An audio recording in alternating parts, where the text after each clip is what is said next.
Baik, dalam video ni saya nak tunjuk cara penyediaan lab report untuk workshop sheet metal forming.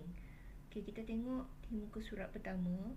Ini template kita guna yang Encik Hatta sudah upload di dalam portal. Okay, jadi perbezaan dia ialah dekat kamu ubah pada instructor name, nama saya dan title of workshop sheet metal forming. Kemudian kamu masukkan nama, okay, dan tempat yang lain ni biar kosong. Okay, kita pergi kepada abstract.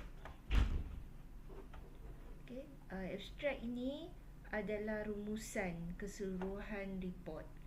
Okay, tengok pada konten dia, kita kena ada objektif workshop, lepas tu senaraikan material dengan metod yang digunakan, sejarah summary, okay, result, isu atau problem yang dihadapi, dan juga rumus kesimpulan, conclusion.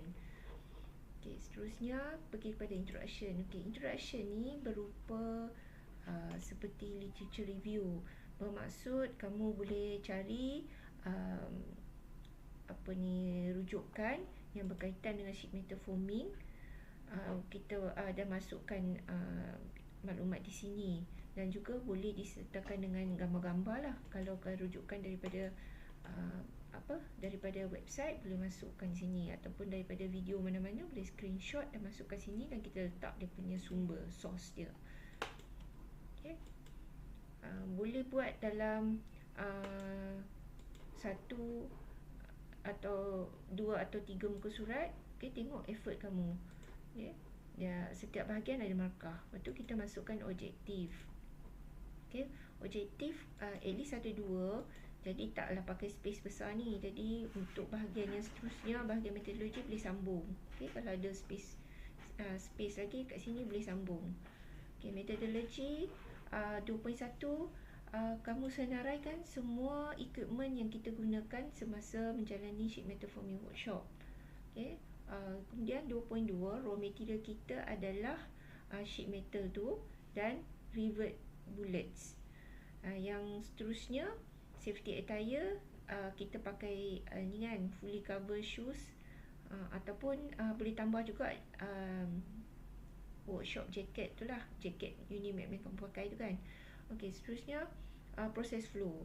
Okay, process flow, setiap step yang kita buat semasa workshop kita bubuh di sini. Okay, proses, dan kita masukkan gambar. Okay, kamu boleh adjust lah kolom ni punya size ikut kesesuaian. Kalau nak insert gambar kan, kita ambil gambar setiap proses, jadi kita boleh masukkan dekat sini. Okay, sampai habis lah, sampai drilling dan riveting. Okay, kemudian result and discussion. Okay, untuk 3.1 produk, kamu ambil 3 gambar, top, side dengan front, yang zoom in, yang jelas. Jangan ambil gambar jauh-jauh yang saya tak nampak. Okay, ambil sendiri punya. Okay, kalau kita satu produk 2 orang, jadi sepatutnya ada 2 nama lah yang visible. Okay, matric number, nama group, apa semua kan yang kita tulis tu. Jadi ambil zoom in punya gambar, jangan ambil gambar jauh yang tak jelas. Okay, 3 gambar. Kemudian seterusnya safety in workshop. Okay, bahagian ni penting. Okay, bahagian ni pun sama. Setiap step kamu tulis nama proses itu. Lepas tu kamu boleh masukkan gambar dekat kolom ni. Masukkan gambar. Lepas tu hazard dia sharp. Okay, ini contoh yang ada di dalam report ni. Kamu boleh panjangkan lagi lah description dia. Sharp edges. Okay, material tu bucu tajam kan. Lepas tu risk hand injury lah kan, luka tangan. Lepas tu prevention dia apa. Seterusnya lepas marking out, kita buat apa? Cutting gunakan shearing machine, cutting menggunakan scissor. Okay, 2 proses yang asing-asing. Satu pakai scissor, satu pakai shearing machine. Kedua-duanya ada hazard dengan risiko. Kemudian langkah pencegahan dia. Okay, boleh masukkan dekat sini. Okey, dan bahagian yang keempat, okey, kesimpulan. Okey, kesimpulan ni ada conclusion dan future work. Okey, conclusion, okey, apa kita dapat simpulkan daripada hasil result tu, maksudnya produk yang kamu dah hasilkan. Apa yang kita dapat daripada workshop ini, dari segi material kita dapat produk tu, lagi yang lain kita dapat knowledge, dapat skill. Itu kamu describe di sini.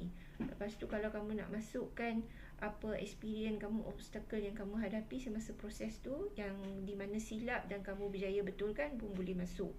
Lepas tu seterusnya, propose ada process work and tool equipment that can also be used, or other parameter that can also be analysed. Maksud dia cadangkan apa lagi